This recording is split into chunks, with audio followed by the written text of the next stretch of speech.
Hold on, let me do it. Hey, Should I Marianne. just like have my slides up? Probably.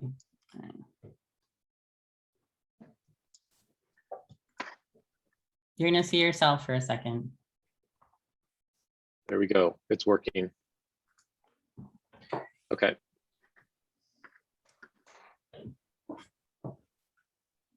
You can see? Yep, that's working. Great.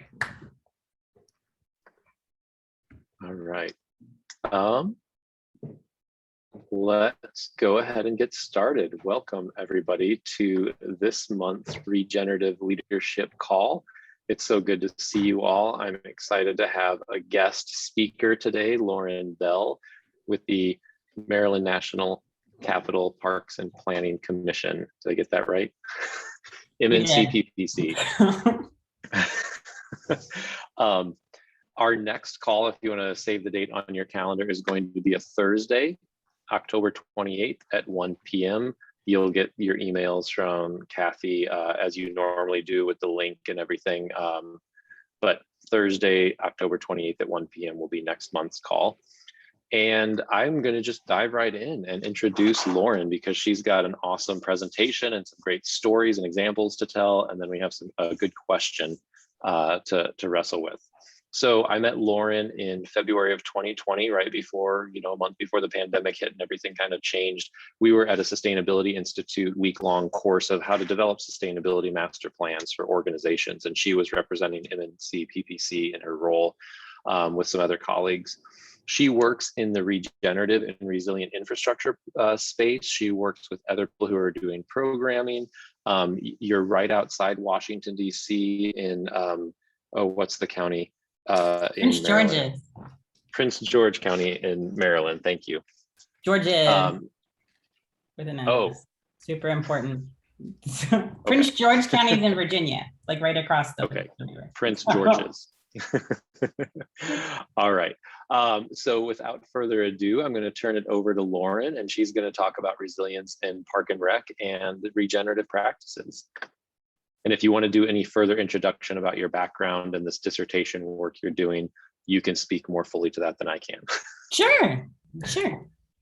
All right, so hi, my name's Lauren Bell. I'm a sustainability specialist too, as Daniel mentioned, and I have a ridiculously long and vague job title, so I'm not going to go 100% into it, but I do really focus a lot on regenerative and resilient infrastructure development, particularly regenerative, because that is what my job terms as leaving the earth in better condition than when we found it, and that is one of Parks and Rec's, in general, field-wise, pillars. We have 3 pillars that we do. So I have an undergrad degree in landscape architecture and a master's in Homeland Security Public Health Preparedness, which is the study of disasters and how to prepare for and respond to them.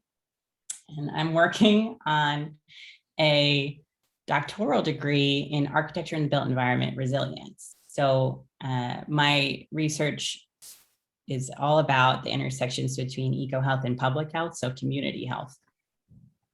All right, so before we get into how to make your population more resilient, AKA the #1 question I'm constantly asked in meetings, I'm gonna give you a little bit of context about disasters. I can tell you right off the bat that if we're talking about plant populations, the more genetically diverse your plant population is, the more resilient to anything.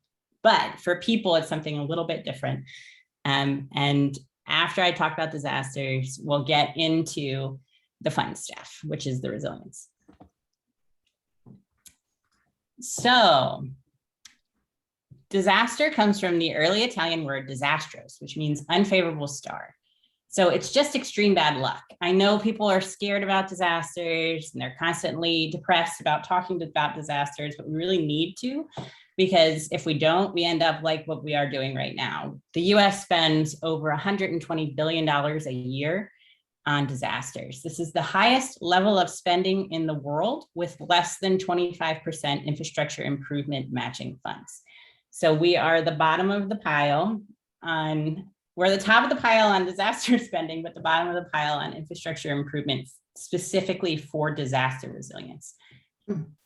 And this is crazy because many of the effects of major disasters could have been mitigated or even just assuaged or averted with infrastructure development. So there are three classifications for three categories that disasters are categorized or classified into. So the first is natural or man-made. A natural disaster is anything that a natural process that impedes human function or the built environment. So it's things like hurricanes, tornadoes, earthquakes, tsunamis, forest fires, you name it, it's probably a natural disaster. A man-made disaster either has a built environment component failure, so it's something like a dam or levee bursting, or it has a person involved. So it's something like a terrorist attack, a bombing, or a mass shooting. The second classification is if it's an MCE or a personal disaster. So an MCE is a mass casualty event. 4 or more unrelated persons suffered casualty, and casualty in this case means injury or death. A personal disaster, like the name implies, is individualized. So it's something like a rape, prolonged illness, loss of a loved one, or witnessing something traumatic. So what's really interesting here is that everybody who lives through an MCE processes that disaster psychologically as a personal disaster. So for everybody that lives through that MCE, it's a personal disaster. And that's why resilience metrics are universal, and things that build individual disaster resilience build group disaster resilience. And then the third type of classification is if it's a traditional, compounded, or prolonged disaster. A traditional disaster is usually a natural disaster. So it's something like a hurricane or tornado coming, wreaking destruction and leaving. Or it's something like a bombing. There's a defined start and end point. In a compounded disaster, it's either a disaster triggering another disaster. So something like what happened in Japan in 2011 with the earthquake, tsunami, nuclear meltdown combo, or it's like a disaster happening while disaster is in progress. So it's something like Ida happening during COVID. So the third type of classification in this category is a prolonged disaster. And in case you missed it, we're in one right now. This is COVID-19. This is a pandemic, and pandemics are classified as a prolonged disaster. And currently, they're also classified as a natural disaster. However, the built environment really, really impacts where, when, and how pandemics develop. So there's like a healthy debate going on about when or where we should have a natural disaster designation for pandemics and when we should switch to a man-made. Prolonged disasters have different psychological effects than other disasters, or they make the effects of disasters more pronounced. So the first and most important thing that happens in a prolonged disaster is because of that social isolation and that prolonged social isolation and the no defined start or end point that are endemic to prolonged disasters, social norms dissolve. And we all have that friend on social media who is like one of our good friends or way more normal pre-disaster. And recently they've been into some weird conspiracy theory, or they have had like a personality 180 and they're now very difficult to deal with. This happens because of a dangerous psychological phenomena that happens during all disasters called fragmented reality. But combined with the social isolation felt with prolonged disasters, it puts our population at risk of being radicalized. 1 to 5% of the population during a prolonged disaster will become radicalized. The good news is that 18 months to 24 months post end of prolonged disaster, they have an 80 to 90% chance of recovering. So love that friend from a distance for a couple years, and hopefully they will be more normal in 2023. So the second is society frays along edges and fault lines, and this causes massive amounts of civil unrest. This happens because of the social isolation, the fragmented reality, the radicalization, and because humans are social creatures and we are not used to living in social isolation. So those divisions that divide us pre-disaster do not unite us during an active disaster. They will divide us further. And then the the third thing that happens is higher instance of mental illness due to the isolation and risk of it becoming a lifelong mental illness. There are 4 groups that are disproportionately affected by disasters. The first is youth, the second is people with asthma, the third is obese people, and the fourth is people with heart disease. So I focus a lot of my work program on building the resilience of these 4 groups. And in my doctoral research, I'm always fascinated by the interconnections of eco-health and public health and the solutions that nature provides to some of our most common and pressing issues. For example, with the youth being disproportionately affected, typically in a disaster, youth are more at risk for developing prolonged mental illness. But the good news is that Denmark just released a study. It's a groundbreaking study. They followed 1 million children for a period of 20 years. And they found that children who grew up in greener neighborhoods, regardless of socioeconomic class, have little to no development of the 16 different types of mental illness that they were screening for. Oh. And this is specifically because, and they think it is, there's no definite cause yet, but they are positing that it is because the connections between nature and people and the real access that those children have help to provide some level of cushion for that mental illness development. The second group, the people with asthma, the more trees you have in an area, the better the air quality and the less instance of asthma in a population. With obesity, if people live near a park with high usership, typically that whole surrounding community has lower incidence of obesity in both children and adults. And for people with heart disease, spending time in nature, even if it's sitting, walking, gardening, being outside and standing, that access to green space is important in reducing cortisol levels, which is a dangerous stress hormone associated with heart disease, and adrenaline response, which happens a lot when heart disease is being treated. So these types of eco-health and public health connections are really fascinating to me. And that is that access to nature is the easiest way, the lowest hanging fruit to get those 4 different groups more resilient. For the rest of the population, for your general population, and for all populations, regardless of culture, country, or whatever, the easiest way to build their resilience is connect them to their natural world. Parks are a natural partner in this because we have green space. And a lot of park systems have nice nature or adequate nature within their system.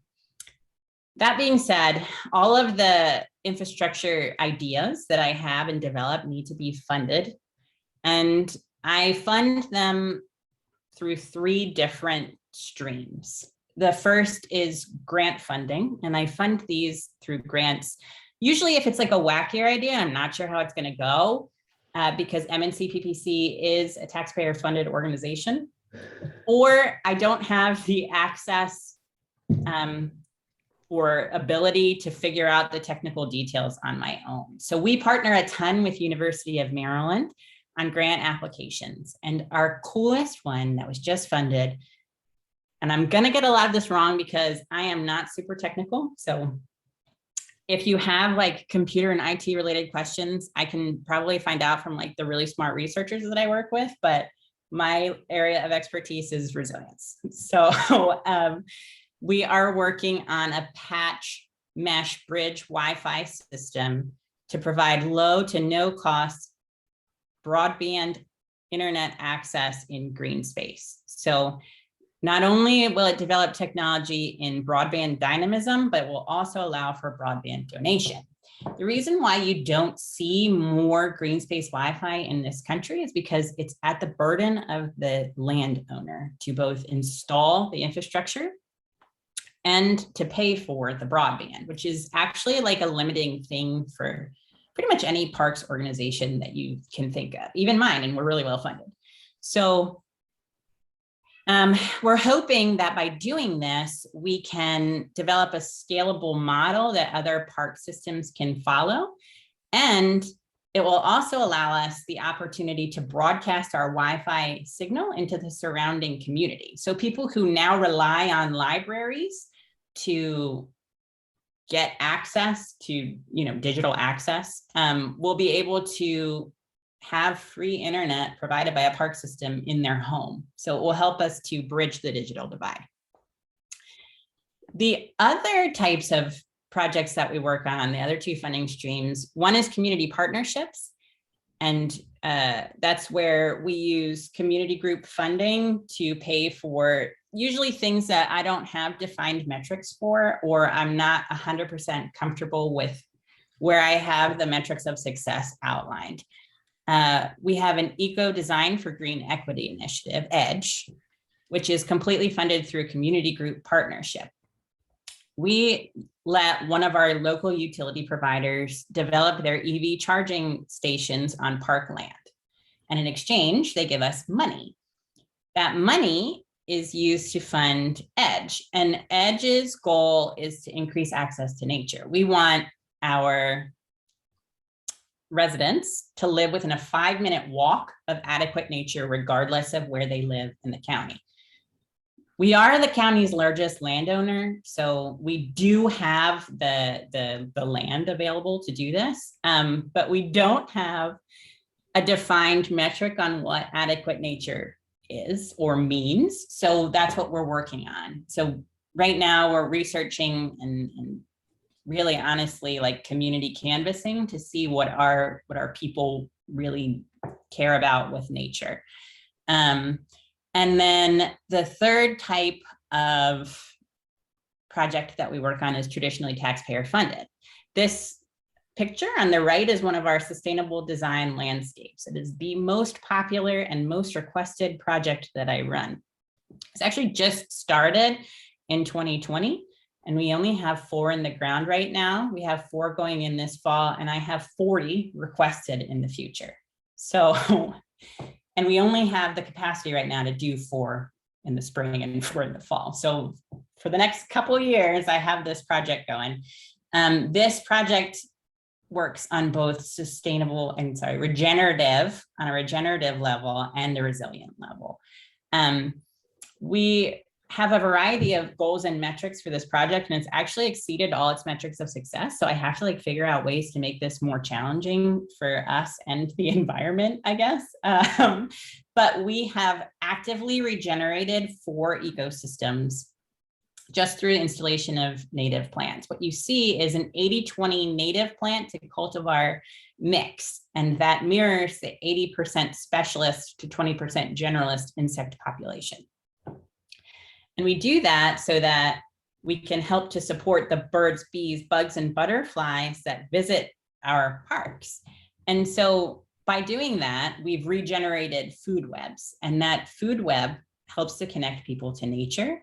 And as these patch landscapes link up across our county, across our state, across our country, we can actively support ecosystem services, which is a huge deal. The second is we use a psychological trick. And when people see aesthetically beautiful landscaping like this, and they see the same plants on the side of the road or in the woods or in a random field, they get the same feelings of contentment as when they saw this beautiful landscape. So it's a really great way to help to subversely connect people to their natural world. And we also win a lot of design awards for our projects. And this helps to push our cause forward. And this is the type of landscape we should be doing, but also this is the type of landscape that homeowners should be doing at their own home so that they can actively support nature and have it within access by walking outside. Obviously, this is probably our most successful project to date. I have a variety of other ones to talk about, but I don't have time today. And instead, I'm going to talk about some of the scary stuff that's coming down the pipeline at us. As you might have been in the session Daniel led last time about all the bad news with climate change, but I am actively practicing relentless optimism. So I always feel like there is an opportunity to change and make positive changes now that will affect the future and make it a more resilient, beautiful, and bright place to be.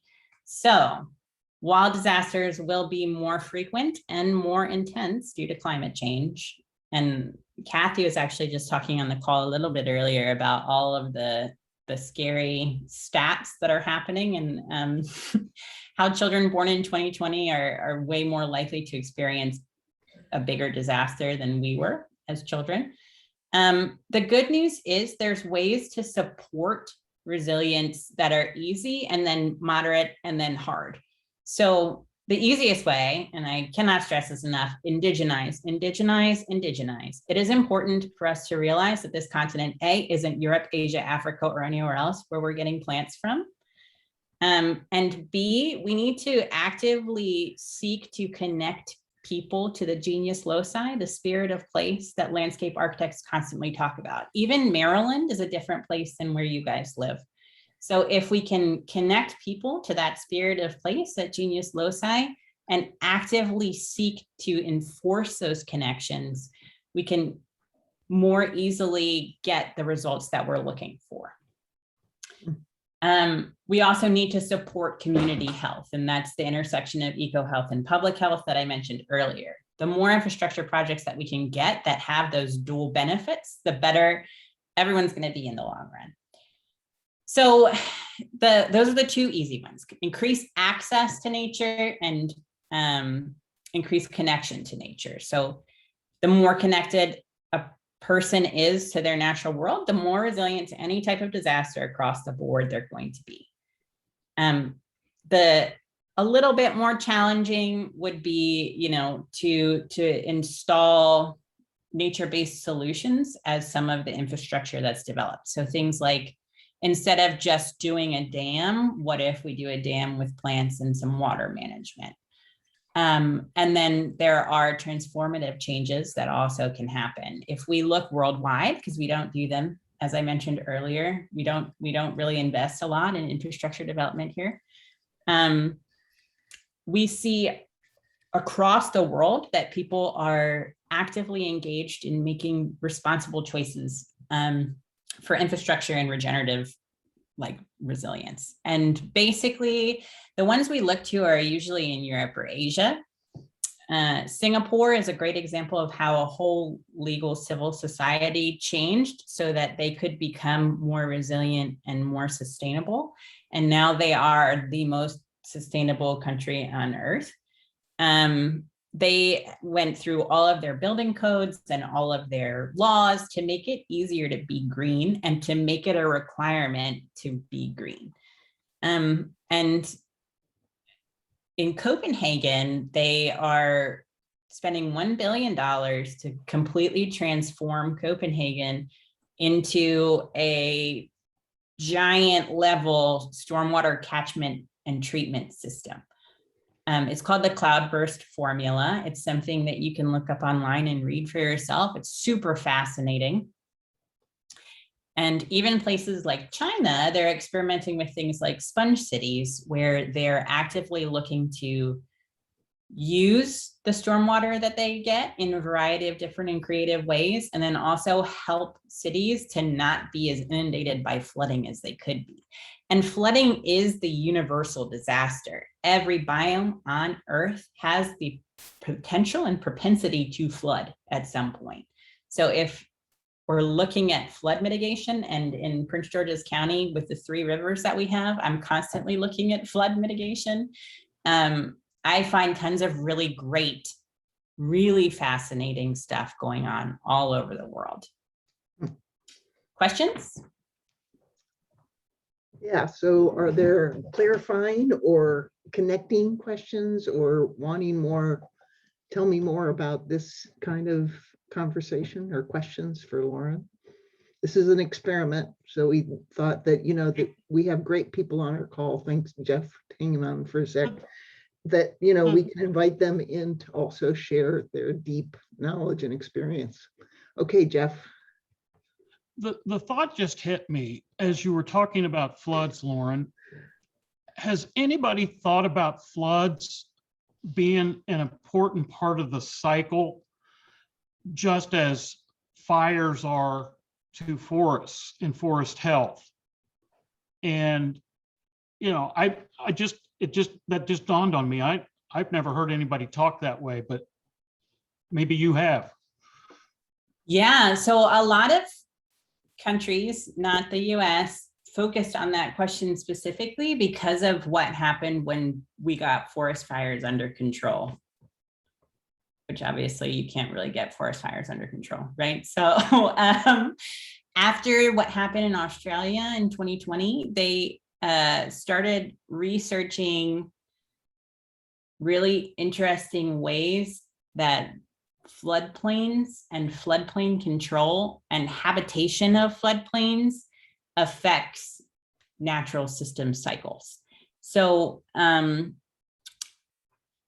there's super interesting research being done into that, but there's, again, resilience is in its like messy middle, which is why I love working in it. So no one really knows what best and next practice is. It's all in development. So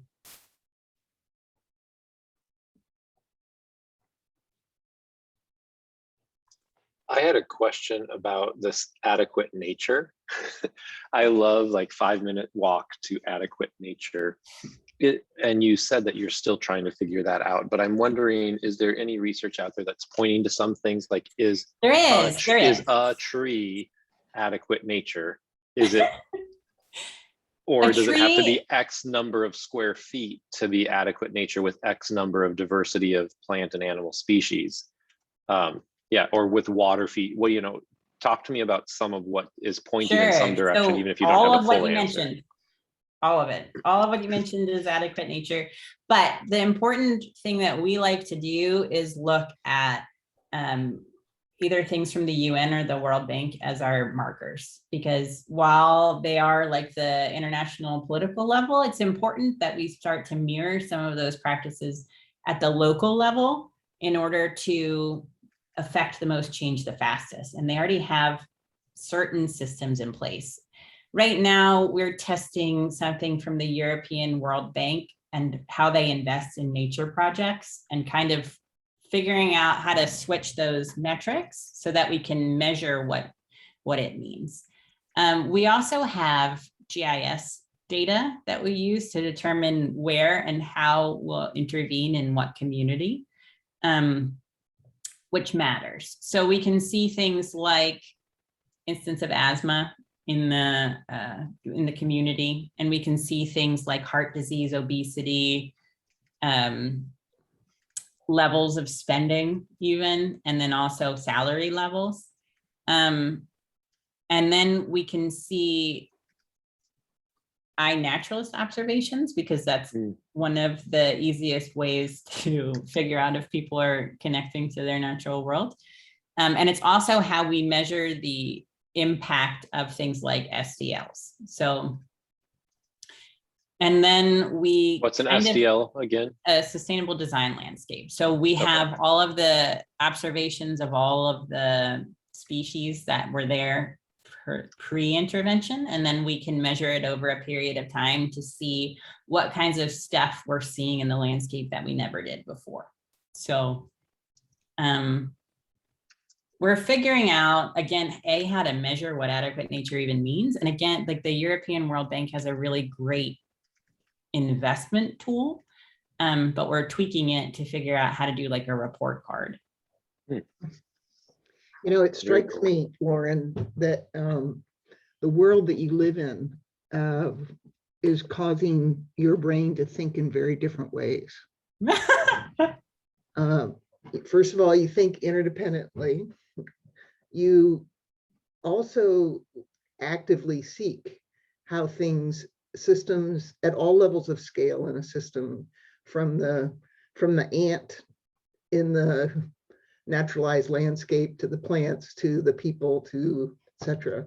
to the ecosystem. You're at scale. You're actively seeking links, connections, and interdependence. And then you're flowing that feedback and knowledge back into design, right? So and you're doing it design over time, not just design in the year of 2021, for example.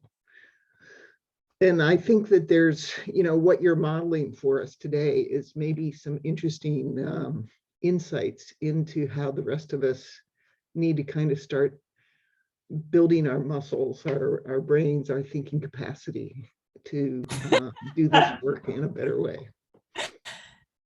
To be fair, I'm a multi-potentialite. So while I'm good at a lot of things, I'm not great at anything. So okay, how about other questions or thoughts or connections that people are making?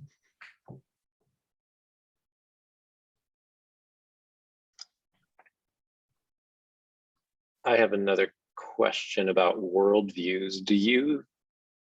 What connections or insights have you seen, Lauren, between how we manage disasters in the US with this worldview of command and control, and we humans can control nature versus more of a living systems framework? And this kind of gets at the question that was just asked. I can't remember if that was Jeff, about how we address floods and forest fires. And yeah, just like this, the fact that we have to call it green and blue infrastructure to distinguish from the gray or brown infrastructure that's more human-made and designed to control natural cycles of rain and drought and all of these things. Like, it seems like we might be thinking about it fundamentally incorrectly from our worldview. Are you seeing that? And are you seeing a big shift towards the green and blue as becoming more normal? I mean, it depends on what country we're talking about. Places that have a lot of traditional eco knowledge usually are more accepting of natural system processes and how to integrate them better into their infrastructure. So places like Singapore or China actually take their traditional eco knowledge and apply that to system-wide changes. Places that typically have been colonized by Europeans have a different type of worldview. And I see that in Europe, but then also in Africa and even South America to some extent, and obviously the United States. So I will say that, like, if we could figure out a way to integrate traditional eco knowledge into bite-sized pieces so that people who have a more closed, we're going to control everything in nature and we're awesome at controlling nature kind of view, it would be helpful. I just was at a zoo and aquarium conference last week, and there was a breakout session on colonialism and conservation, and what are all the ways that colonialism has influenced how we in the US do conservation to places and to people and to communities. That was a really fascinating conversation and gets partially to some of what you were talking about, Lauren. Thank you. And Craig has put a great link in the chat room on linking greenery to slowing biological aging processes. And there's also been some great research on the link between being in nature and stimulating mind and helping to slow down dementia and other kinds of things there. So there's lots of things that we don't fully see because our knowledge, as we've created knowledge, doesn't actually amplify knowledge that is not man-made, so to speak. So it's an interesting dilemma. It's made me begin to think that learning in a broadest sense is our new superpower for what we're trying to reimagine in the world. Jeff, you look like you're about ready to connect something. Yeah, I think there's a real deep separation that we can attribute to 200 years of industrialization of people. I think instinctively are pretty good at seeing these systems when it's natural. but you put them into all these man-made structures and organizations, and that thinking just falls apart. Oh, And the insight for me occurred 25 or more years ago when I was a new guy at the University of Illinois, and they sent me west because that was the summer the Mississippi flooded all summer long. And beautiful sunny day, and I am watching people in Quincy, Illinois sandbagging like mad. And I thought, this is odd. And then I stepped back and I thought a little bit and looked at some things, and I discovered they had seen the weather reports for the Dakotas. And they knew that the water that was coming down up there was coming to them from the Missouri River and their systems. And so they knew enough instinctively to say, we've got to prepare because we can see this coming because it's a natural system. And I've had this conversation with physicians. They're great at understanding natural systems when it's patients, but put them in charge of a hospital and they become total idiots. And I think that's part of a dichotomy that we're running into in a lot of this. And you see it with urban rural and so on and so on. So what I've been working on and trying to figure out is how do we begin to bridge those things? And it sounds like Lauren is making some of those attempts too. nice. Okay, I want to pass it on to Steph. She's going to pose our question that we think might further stimulate our brains. I think we're already even starting to go there a little bit. We're doing some dreaming and designing. And so that's what we have with our question here. I'm going to put it in the chat. What do you sense as an opportunity for redesign of part of your city to increase this population resilience? And so we've talked about population resilience as access to nature. I can't remember the other one. It was access and something else, Lauren. Connecting people to their natural world. Thank you. And we heard her share there's some tweaks that can happen, in different parts of the city. And we've heard whole scale transformation that is taking place in Singapore, in Copenhagen, right? So how would you redesign your city to increase population resilience? What opportunities are there for this where you are, where you live? I'm looking at our group and wondering if we do this in this big group here, if we do this dreaming amongst us. Oh, and it shouldn't be dreaming. We have to make these things reality. It's not dreams. We must do these things. So what opportunities do you see for redesign in your city to increase population resilience?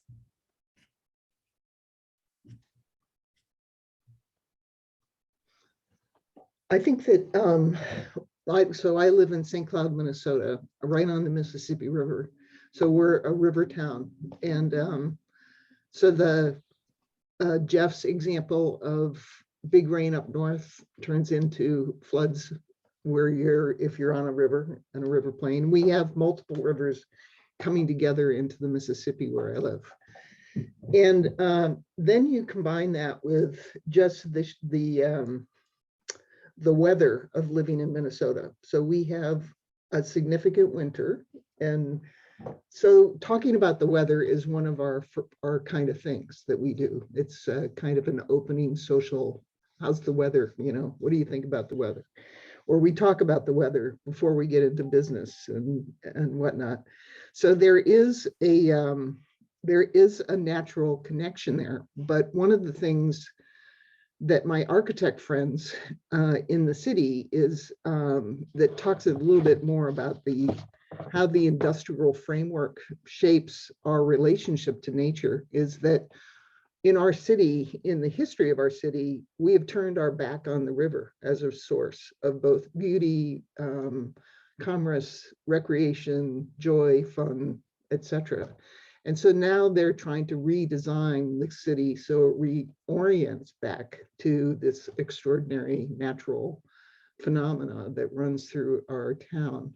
And And we've recently done some redesign and combined that. So we have this lake in the middle of our community, Lake George, and there's land around there that we've then created into Summertime by George. So we put music, people, and the lake all together in kind of a every 2 or 3 weeks musical event that brings us back into relationship.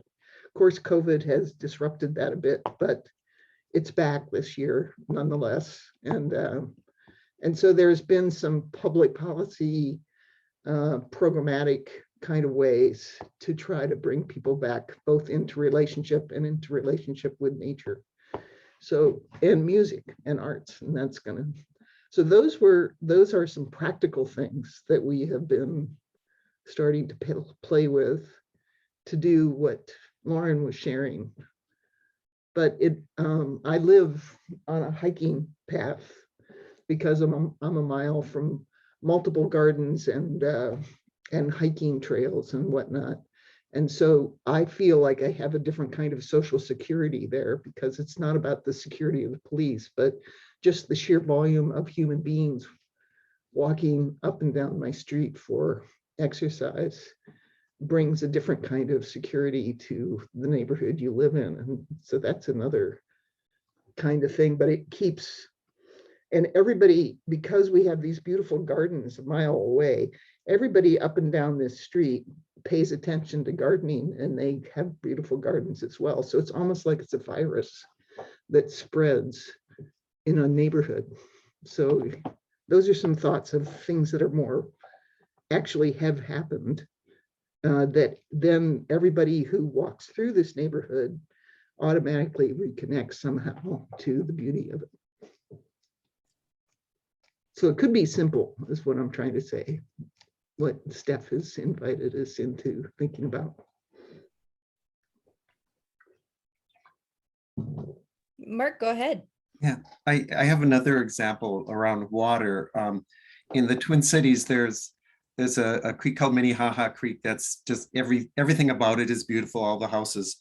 There's a creek in North Minneapolis called Bassett's Creek, and it's been just the opposite. It was sort of a dumping ground. It goes through a neighborhood that's been a very underserved neighborhood, lots of things. Years ago, Bassett's Creek was actually diverted. So it ended up as a tunnel going into the Mississippi for the last, I'm not sure, mile and a half or something.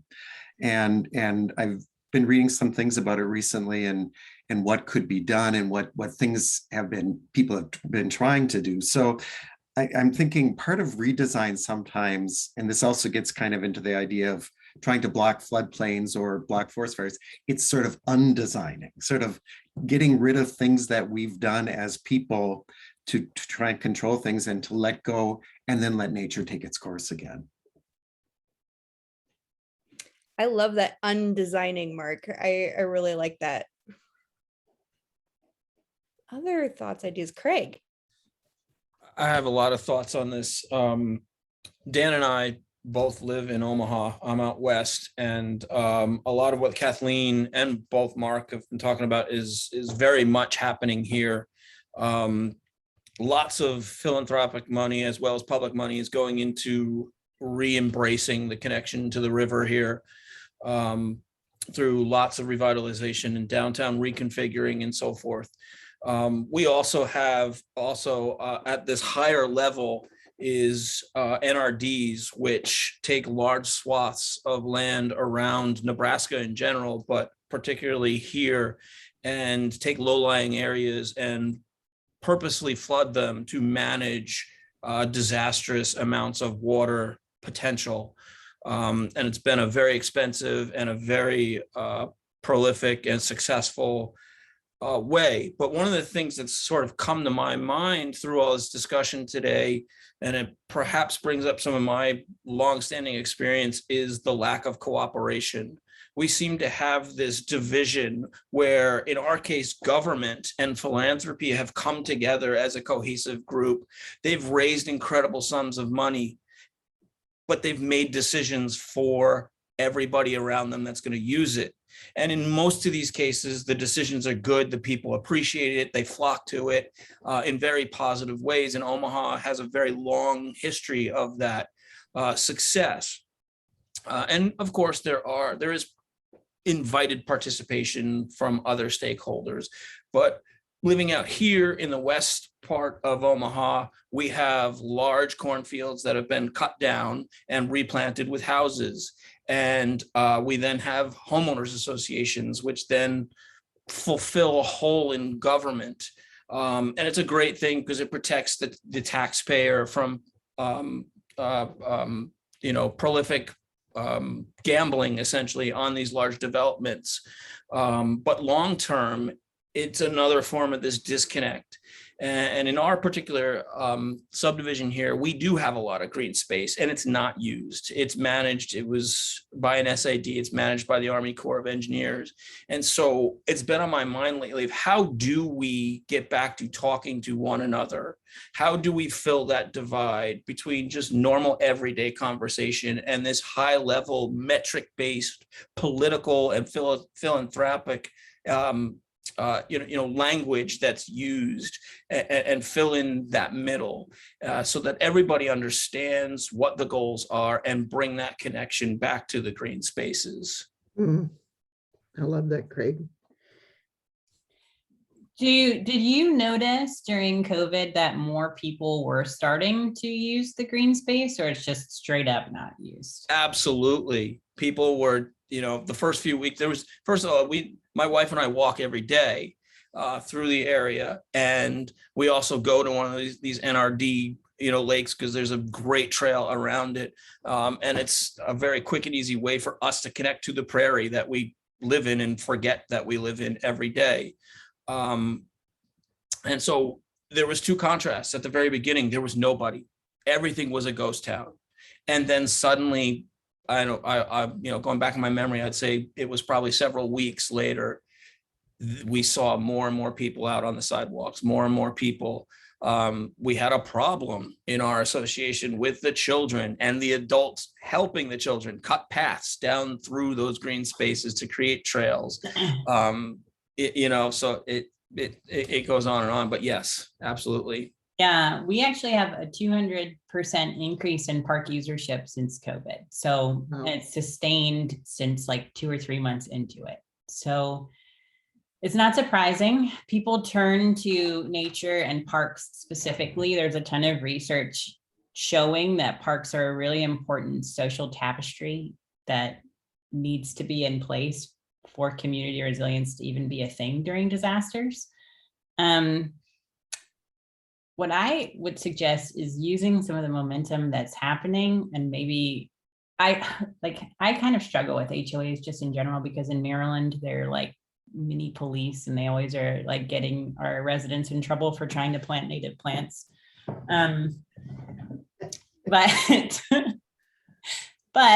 the good news is that if you can work with them and like even suggest some sort of community participatory design experience where they can design their own park, that will help with community cohesiveness. And then also, even after this disaster does pass, the likelihood that you'll have a space where people can gather and socialize and spend time and be a community will be higher.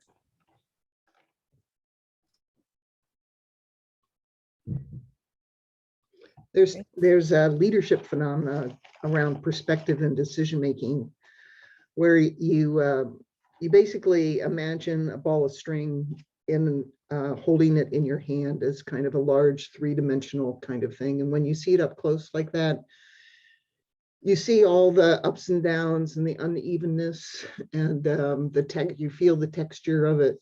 And then if you put that ball of string about 20 feet down the road and you look at it from where you stand, you kind of think, oh, this is not a 3-dimensional thing anymore. It turns into a 2-dimensional thing. And if you sent it a mile down the road and looked at it through a telescope, it really looked like a 1-dimensional thing. And this is kind of the indigenized. I love that kind of, I hadn't quite heard that word in quite that the way you were using it before, but when you indigenize, you're basically staying in touch with your three-dimensional image and that you're holding in your hand, and you're making those localized, unique context kind of contextualized decisions based on the wisdom and knowledge that anchors that space and place. But we have policy and international corporate organizations who are really looking at our landscape, not in anywhere close to a three-dimensional view because of the distance that they have between the decisions they're making and its effect on the local. So this little phenomena is simple, but it's one of the reasons why in organizations we have people who are doing the work who look at corporate decision-making and think, what in the heck were they thinking when they made this choice? Well, they were thinking from a one-dimensional frame, not a two or even a three-dimensional frame. So it kind of goes to this question of how can we localize. That's one of the, I shared a while ago an image from what a regenerative economy looks like from the First Nations Development Institute. And one of the things that they talked about is to draw down the global into the local. And as we do that, we bring back this kind of natural knowledge, this spirit of place. And I was talking to Erin Dixon a while ago, maybe last month.